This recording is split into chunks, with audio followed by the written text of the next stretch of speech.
that large and you have that much influence on young minds, I do believe you have an inherent social obligation to ask yourselves, is the product I'm producing good? Is it worth our time? Is it creating a positive impact or a negative impact?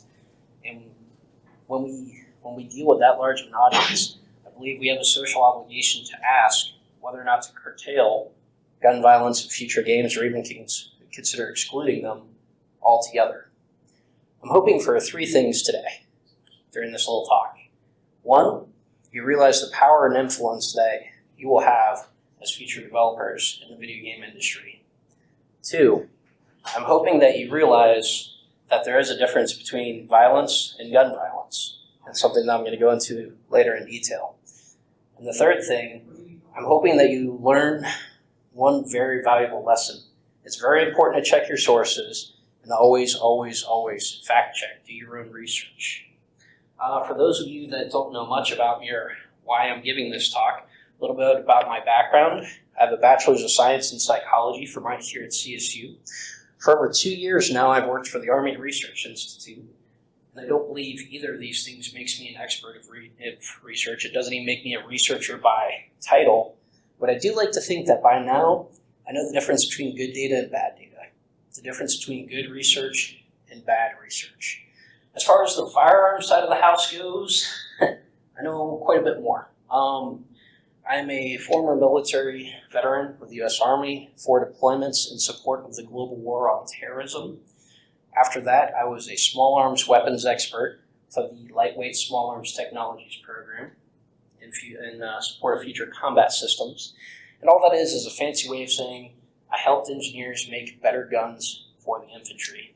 I spent some time as a military instructor, as a contractor, spent some time on the civilian side of the house as well.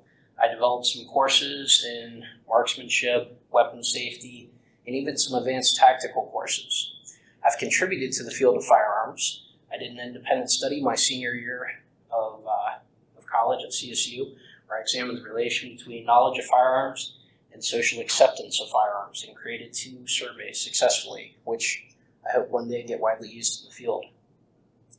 I'm also a co-author on a paper at ARI where we examined using simulators in a much wider role for basic rifle marksmanship. So I've definitely contributed to the field of firearms, know a little bit about research, and I'm a games programmer. I'm a games programming student here, and, well, beard's kind of giving it away. I'm kind of an older guy, so I have over 30 years of gaming experience as well. This by no means makes me an expert in any one area, but it does kind of create a unique niche. So when I talk about gun violence in video games, I may not be the ultimate authority, but I do know a thing or two. I'll throw out a few disclaimers up front. Anytime somebody says they're a gun expert, take it with a grain of salt. This is one of these things where I'm trying to motivate you guys to do some fact checking in your own research. Because there is no gun college. There is no consolidation of firearms knowledge. There's no board of regents certifying what makes someone, or what makes a class a subject matter expert class for small arms, which is the reason to do your own research and do your own fact checking. Again, that's one of these things I'm trying to motivate you to do today and to walk away with. Those of you who do know me, you know that I am totally biased when it comes to firearms. I am so pro-gun it's not even funny. But I'm not here to promote my own agenda today. I'm not here to push conservative politics. I'm here to present research. But again, fact check me. Fact check me all day long. Do your own research. Some of you might not like what I'm going to talk about today, because I'm going to talk about some of the dark, seedy, characteristics of people. We're going to talk a little bit about psychology. Some of you may be unhappy to learn some things about people that you previously did not know. And by the end of this presentation, I'm not going to answer you any questions. Instead, I'm going to offer you a question, and hopefully it's the right question to ask when it comes to gun violence in video games. Because I definitely don't have the answer as to whether or not we should curtail gun violence in video games. But I do have the right question. We're going to have an earnest gun conversation today, but before we can do that, we have to dispel some myths. Because there's a lot of myths when it comes to gun violence in America. First and foremost, America's a gun nation. It is just a gun nation, period. No ifs, ands, or questions about it. America is very likely the gun nation of the world. According to the 2014 Small Arms Survey, there are somewhere between 270 and 310 million firearms in the United States of America. And there's roughly 321 million people. That means there's almost a gun for every man, woman, and child in the United States. America is literally saturated in firearms. We're a gun nation. There's just no arguing that fact. And I know some of you may like that idea, some of you may not, but that's just the way it is. The second point is that America, and by America I mean the United States government, is the largest gun dealer in the world. Between 2008 and 2015, the United States ranked first and second in something other than producing garbage and most people incarcerated. They're actually the largest or second largest gun dealer in the entire world, selling literally tens of billions of dollars of firearms each year. So not only are we a gun nation, but we are the world gun market. I know this is probably really scary information for a lot of you. Holy cow, like there's a gun for every man, woman, and child in the US? That's terrifying. Well, I do have some good news. Gun violence is not nearly as bad as you hear about in the media. How do I know this? Let's take the incidence of gun violence last year. There were 58,646 incidents of gun violence. Let me explain how this term of gun violence was defined. If you were defending yourself and you shot someone, it is considered gun violence. If you had an accident and shot yourself, it was considered gun violence. If it was the unfortunate tragedy of a child who found their parent's gun and shot themselves, it was considered gun violence. If you're a law enforcement officer doing your job and you had to shoot someone in the line of duty or you got shot in the line of duty, it was considered gun violence. Basically, with the exception of suicide, if you got shot or you shot someone last year, your number went to this statistic. Whether they lived or died, 58,646 acts of gun violence. Probably seems like a lot. Probably seems like a ton. Then consider the U.S. population. So you take the number of incidents, 58,646, you divide it by a population of 321 million. Take that number and multiply it by 100. That is the probability that you're going to be involved in a gun violent incident in the United States in a given year. 0.018%. Not a very high number. Honestly, you have a better chance of developing cancer this year than you do being involved in a gun incident, whether you're the one pulling the trigger or you're the one being shot at. And the last point that I'm trying to make is that this situation isn't going to change. It's the whole point of me talking about these stats and figures right now. Why it's very important for us to talk about gun violence in video games.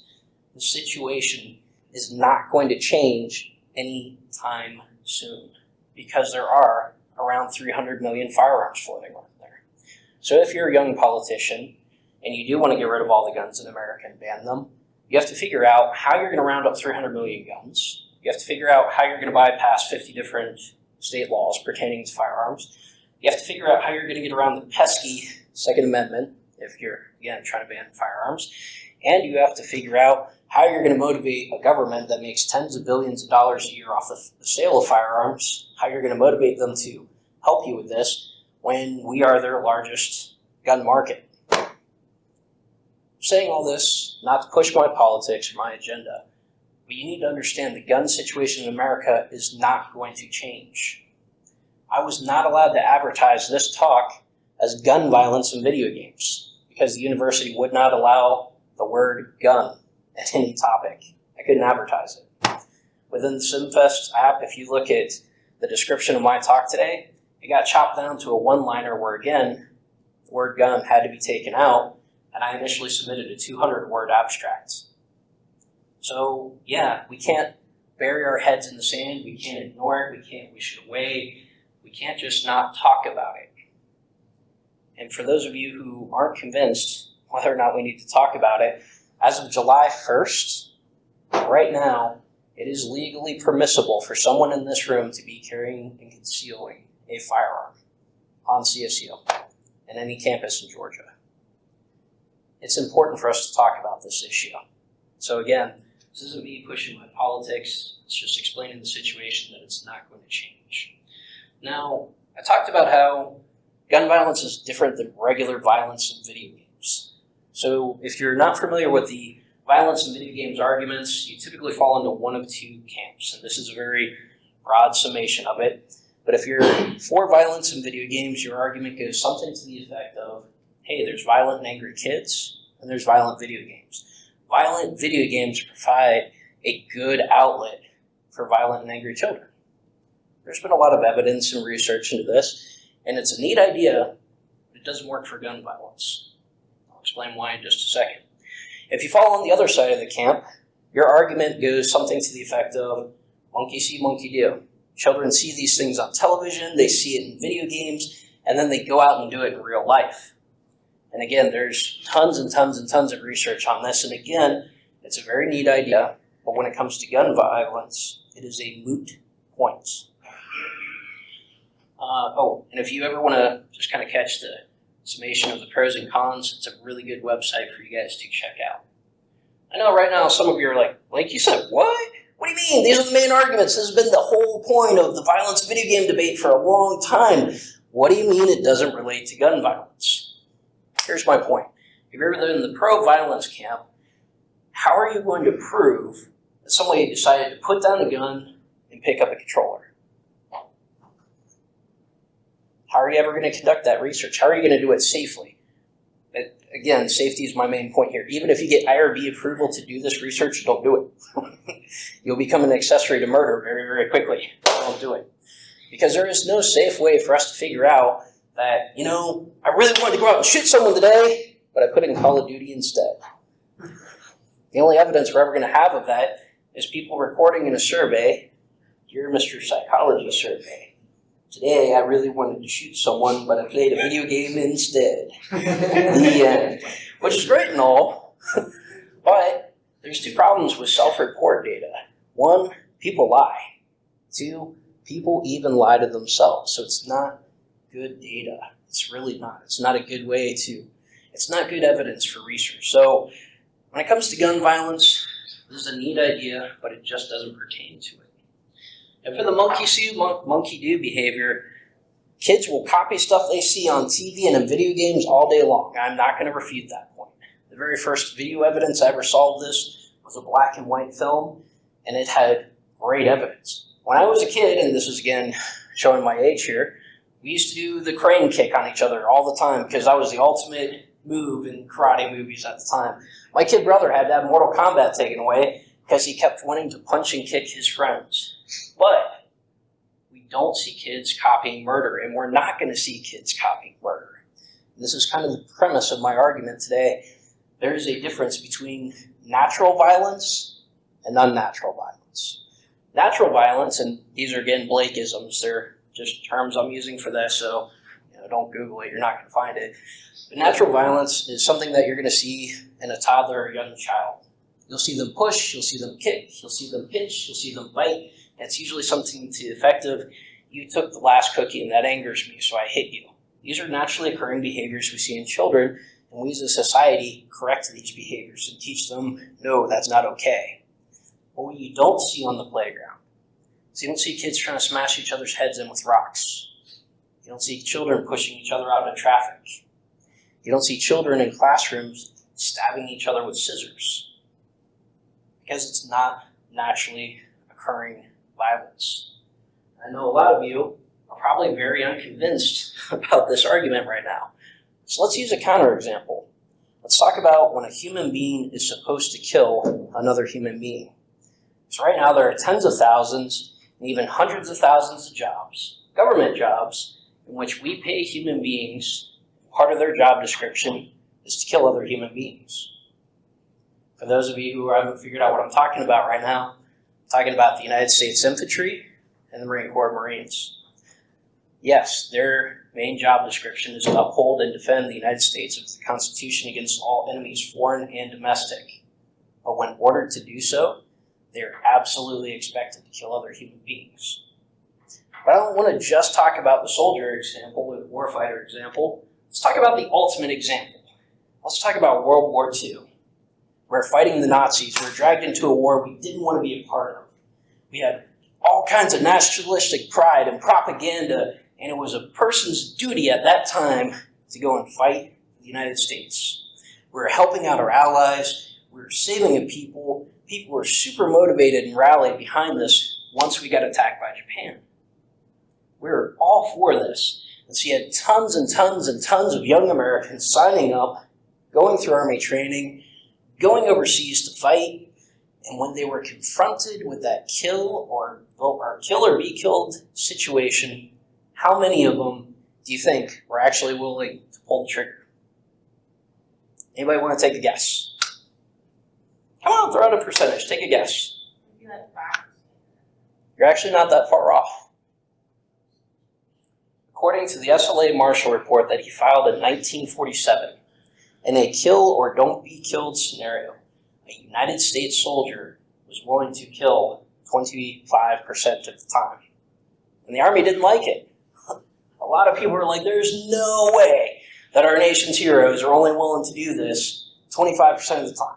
So they fact-checked him. They validated his research. They duplicated his research. They wanted to see if what he said was true. And they found that no, it's not 25%, 15 to 20%.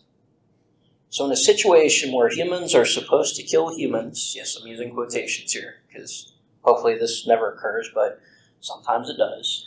When humans are supposed to kill humans, when they've gone through 1940s Army training, when they have every external motivation in the world, saving a whole other group of people, fighting evil Nazis, helping to protect our allies, when the whole nation is behind them, and they're in a kill or be killed situation, only 15 to 20% of them are willing to shoot. Killing is unnatural violence. It just is. It is not natural for one human being to kill another human being. It's a very unnatural act. You don't see it occurring in nature. Even sharks don't eat members of their own species. Piranha don't eat members of their own species. Bear cubs. Bear is a big, ferocious, scary creature. In the survival scheme, bears aren't pack animals. Why doesn't the largest cub just kill the other cubs? Wouldn't that increase its chances of survival if it was the only one to receive nutrients from its parents? But it doesn't do it. Some forms of violence are simply unnatural. There's a retired colonel by the name of David A. Grossman. He wrote a book called On Killing, where he examined this and he provided case after case, evidence after evidence, where soldiers just were not willing to shoot in combat. And he genuinely believes that this is one of the leading causes of PTSD in soldiers, because it is just such a strong psychological effect. There's even evidence of physiological effects that occur in an extreme stress situation of kill or don't be killed. One of the things that he examines in his book on combat is that he's found a physical phenomenon that he's coined as auditory exclusion that occurs in 85% of cases of soldiers and law enforcement officers in combat. Do I have any hunters in the room by any chance? No? Okay. So, all right. Very interesting thing occurs. Has anyone ever been to the shooting range before? All right. Has anyone ever been dumb enough to go shooting without wearing hearing protection? Good job. Don't ever do it. But if you ever do it, you'll notice your ears ring for like a day and a half afterward. It's really going to hurt your ears. In combat, a lot of soldiers and law enforcement officers were finding they didn't remember the sound of gunshots. There have actually been cases where law enforcement officers stopped the pursuit of the criminals because they thought something was wrong with the ammunition they were shooting, because they couldn't hear the gunshots. There are physiological signs that the body does things to protect itself in these extreme situations, these extreme stress situations that it's not supposed to be under. Because this isn't a naturally occurring situation. It should not happen. And since World War II, we've actually gotten that fighting number from 15 to 20% to over 90%. way we've gotten over 90% of soldiers to begin firing on the battlefield is by operant conditioning. Do I have any psych majors here? Minor? Okay. Well, then you'll be familiar with the term operant conditioning. For those of you that are not familiar with it, it is the act of modifying behavior through schedules of reinforcement. They started implementing this around the Korean War. The Army started implementing this around the Korean War, and they got their firing ratings up to 50%, and by the end of Vietnam, they got their firing ratings up to 90% and change. But we actually had to start using operant conditioning to get soldiers to kill in combat without being directly ordered to do so. Some of the ways they did it is they noticed that in World War II, they used bullseye targets. So one of the things they changed is they started making targets human-shaped. They started making it so that way when soldiers shot the human-shaped target, the target fell down. One of the things that they were doing is reinforcing that you want to shoot the human until it falls down. They started using different forms of reinforcement to try and get soldiers to do this. One of the things the Army did is they started desensitizing people as much as possible. In combination of this, they started using mass punishment. So if you messed up and you were in basic training, not only were you going to be disciplined for it, but they disciplined everyone in the platoon. They started using these forms of mass punishment and desensitization. One of the things that I remember from when I went through basic is when I was learning how to shoot a 3 to 5 round burst on a machine gun, my drill sergeant said, rather than counting for 3 to 5 seconds, squeeze that trigger and go, die, Taliban, die. That's how I was supposed to remember to shoot a 3 to 5 round burst on a machine gun. My team leader told me that when I shoot an enemy, I need to put 2 rounds in his chest and 1 in his face, so that way he can't have an open casket funeral. When I was a young man and drank that Army Kool-Aid hard, I used to tell people it was my job to jump out of airplanes and shoot people in the face for a living. These were some of the ways we desensitized ourselves to killing in combat. But as far as the operant conditioning went, the reason they used mass punishment, ways they motivated these soldiers to absolutely follow orders without question and to execute them right away. The reason they used mass punishment is because they sold us on the idea that if you messed up in combat, it wasn't going to be you who got killed. It was going to be your buddy. They sell this idea to trainees very, very hard because then they're left with a catch-22.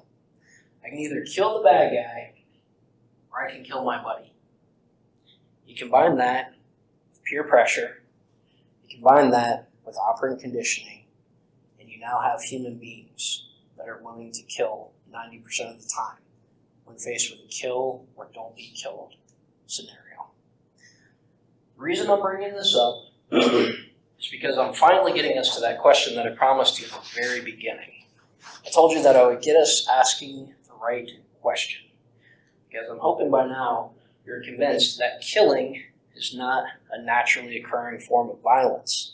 It requires operant conditioning in order to get people killing other people consistently. As we've discussed, it's different than regular forms of violence, and you can't just use video games as an outlet to prevent people from killing other people. It's unsafe. You can't hope for that. And kids aren't going to copy murder like they see on television and in video games because it's an unnaturally occurring form of violence. You have to operantly condition people to kill other people.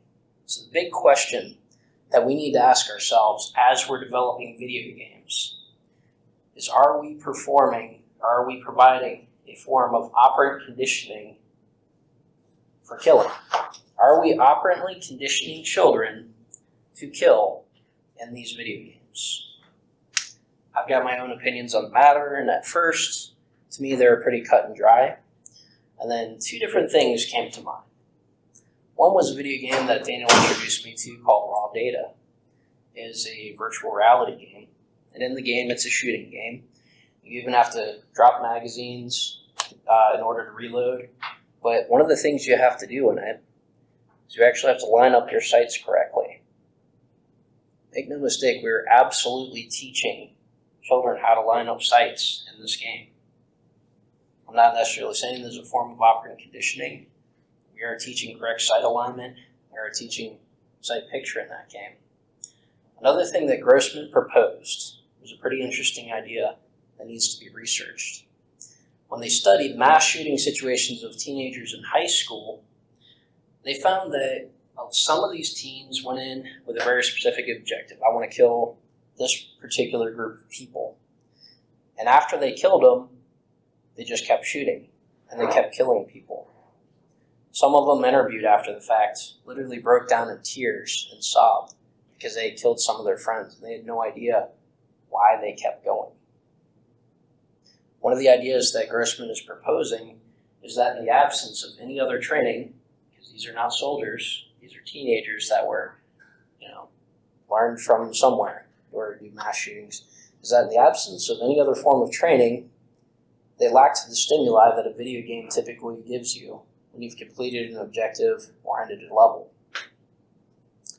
I don't know whether or not any of these things are true. I don't know whether or not these video games provide any form of operant conditioning.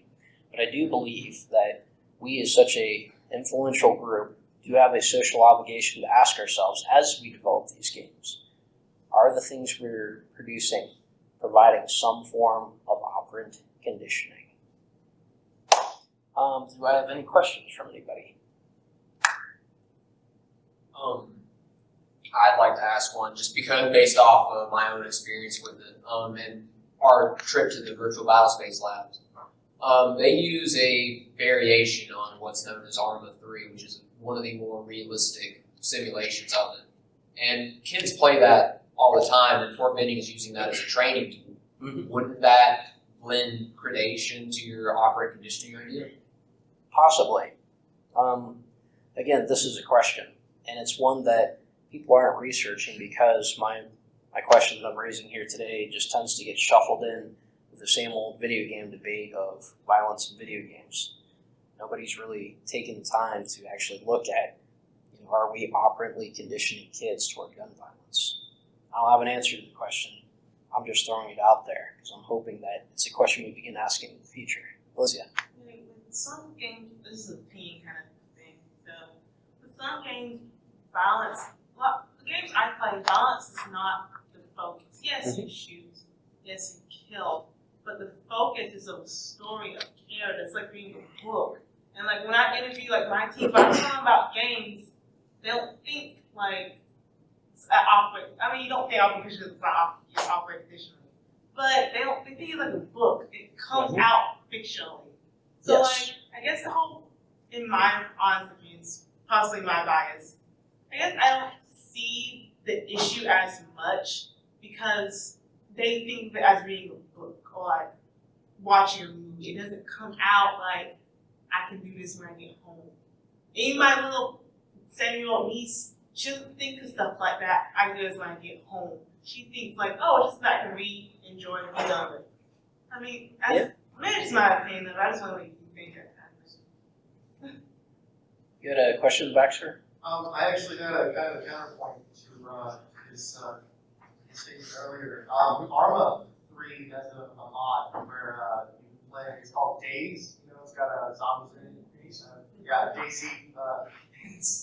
I always forget how people pronounce it. But anyway, my point is this. In that game, you're dealing with zombies, obviously fictional, but there's also a secondary component which I thought was way more important, which is the interactions with people.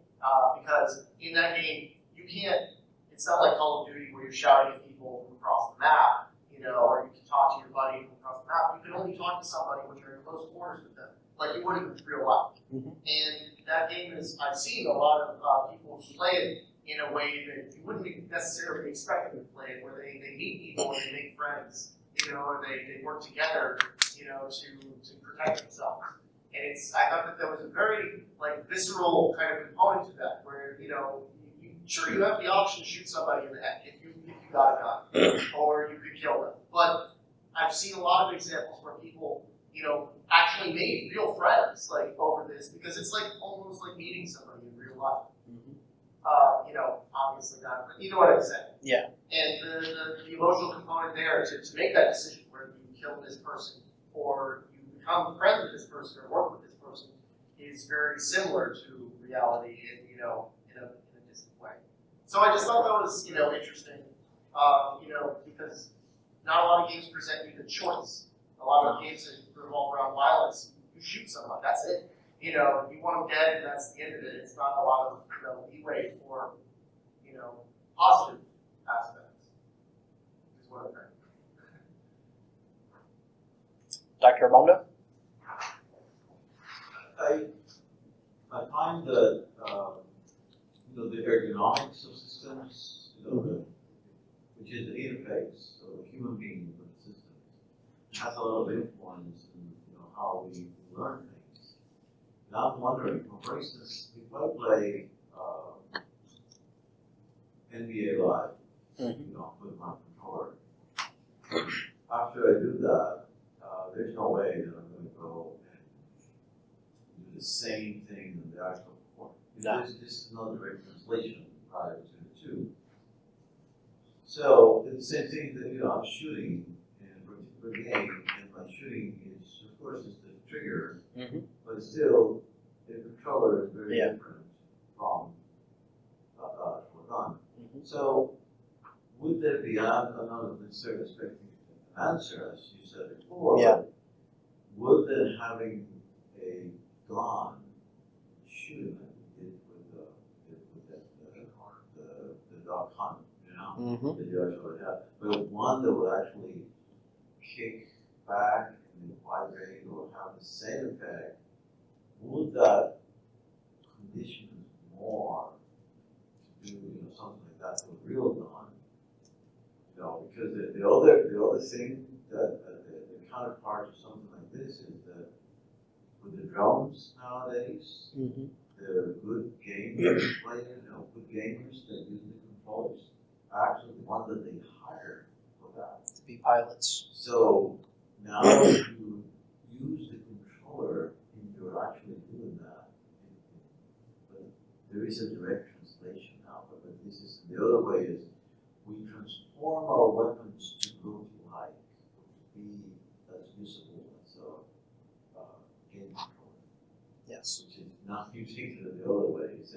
So we're not preparing you well enough, but now you know how to use that thing, we configure our machine to be the same way, so that it will be easy for you to translate what you learn. To that. When they were telling them, I met an Army recruiter, he was actually told to go in the early 2000s to the arcades where they had games and they had actual guns, plastic or whatever. Or this was actually made out of metal, but they had to aim it because they were getting very good results with those recruited from those arcades were doing very well in basic.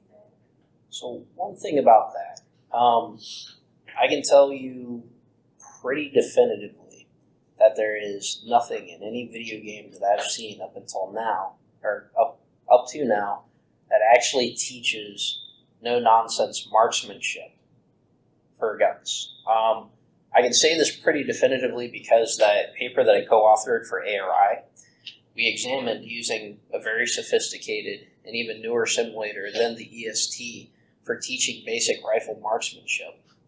They spent a week using one of the best marksmanship trainers I've ever seen trying to teach a group of basic trainees to shoot more accurately as compared to a basic control group that just went through the regular marksmanship training that currently exists.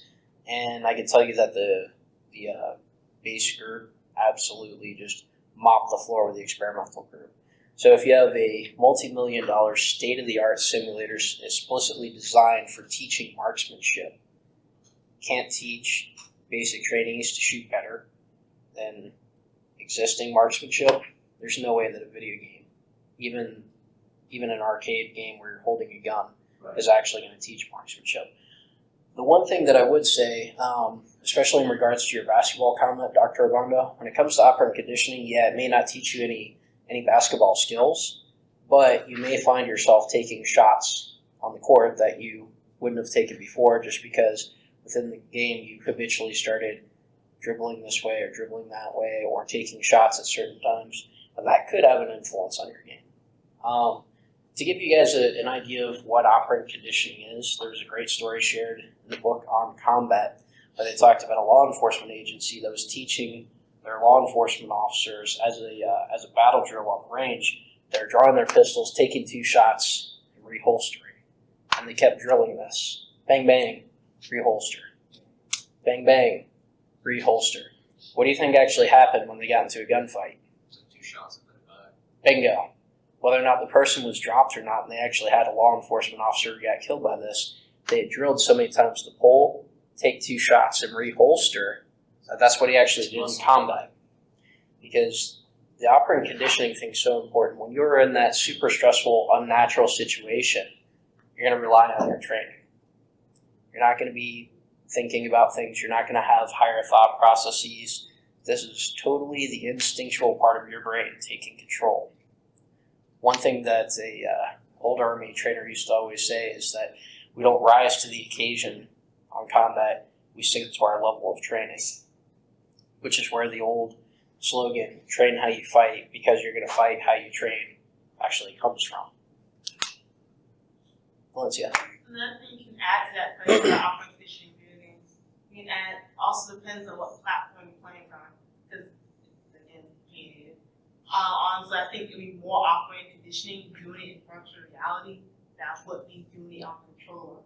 Because just even playing the VR back there, you feel more alive in VR than the movie. Even if the controller looking like a gun, even if it is very realistic, I feel like there's more operant conditioning in virtual reality and augmented reality than it is in Lego. It would be a good question to research. I can tell you right now, it's one of the things that's not being researched and is kind of being excluded because it's all just being shuffled into the old violence and video games argument. Ashton. So it seems to me that operating conditioning is how you get the player to adjust to all the mechanics of the game, not just gun violence. Yes. So we all expect that to be temporary, like as long as they play it, they'll have a grasp of that, just have it, but eventually they'll drop it. But in relation to guns, it just seems kind of a stretch there. And it could be. It absolutely could be. My big issue is that it's not being questioned, it's not being researched. It's a very different and more dangerous form of violence. And my big problem is that people are not asking this question. They're just shuffling into the same old arguments. So if we have more games that, yes, employ operating conditioning, because there's no way to avoid it from teaching game mechanics, but while you have that conditioning, it gives you more options of how to use it, like to not shoot. If you have more opportunity, instead of being constantly thrown in situations where the game expects you to shoot because that's how you progress, what if it offered you other opportunities? Then we could examine what choices they make, and then that would, I suppose, show how it's really affecting them. Possibly. And very likely, and maybe that is even a good research tool. But again, it's one of these things that isn't being researched. It needs to be researched. For any of you that are going into grad school, it might be a great topic. Valencia. That's what Ashton was saying. Well, I just, in my little group of kids kids do game playing with, I tell them to make their own game, and I give them absolutely no limits. They can make whatever they want. As long as like not hard art, they can make it anything they want. But a lot of them, they want that. They put a lot of violence in the game. Mm-hmm. They also put a lot of non-violent options in the game. So I guess I didn't tell them to do that. I did it on their own. So a lot of them, I guess maybe teenagers and kids, they have that. They want to put both options in there. And this is my survey. They want to put as many options as possible. Because they want violence options because it makes them more excited. They see action movies and action stuff. But they also want a non-violent option too. So I guess it goes into it's just fictional in my opinion. Jonathan? Something you said it, I didn't see it there, but did you have, like, I guess, an estimate funds of, you said it was 58,646, 46. okay, accounts of gun violence, and those were just accounting for everything. Everything. What was the estimation, if you were able to find one, of accounts of just specifically planned murders? Or intentional, just rather intentional murders, it could just be really spur of the moment, I guess. Or other accounts of, I guess, a cop who wrongfully shot, or even a I military. didn't see in the source that I found, I didn't see a breakout of that. Kind of wish I had. They just kind of shuffled into law enforcement shootings, actual criminal shootings. So I guess criminal shootings would be one, but I don't remember what that number was off the top of my head. I can tell you that right around 15,000 people were killed in gun violence, which is a lot less than 58,000. Exactly. I had another question I can't remember right now. Oh, and that's another thing. When you're doing your research, I know mass shootings are very popular in the media right now. What would you guys think a definition of mass shooting would be? Anyone want to just throw out? I'd say anything with a number of victims, more than 3.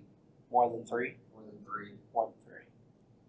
Okay. Lindsay, what do you think? In my opinion, mass shooting is when you don't have a specific target you're going to shoot. That's what I think matters. Well, the FBI actually agrees with Peyton's description a little bit more.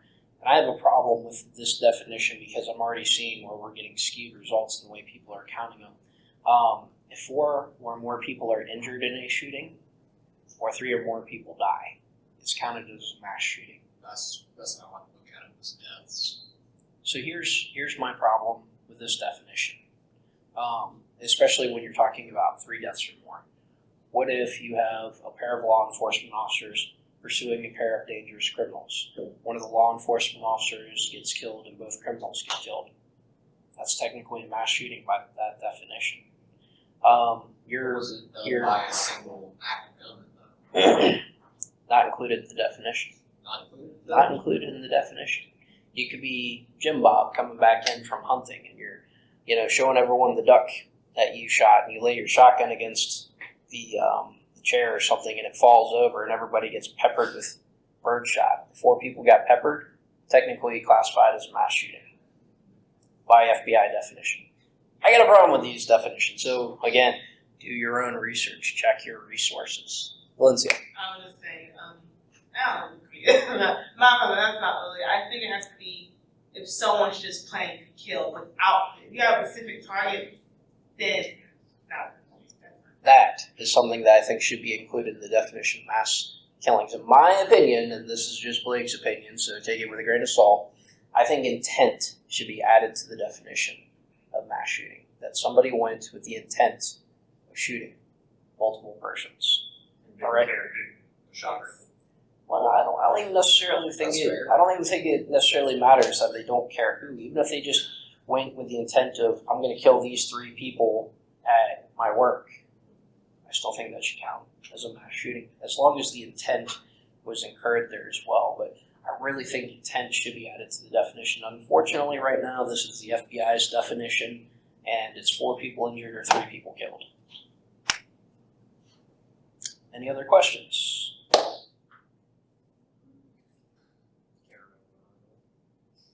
right. Does anyone know what time the next talk starts? Because I'm pretty sure I went. About 4 minutes, because this one ends about now. Yeah. I think I was only supposed to have 45 minutes to talk, but we kind of got a late start. Well, thank you guys. I appreciate you coming out and listening to my presentation today.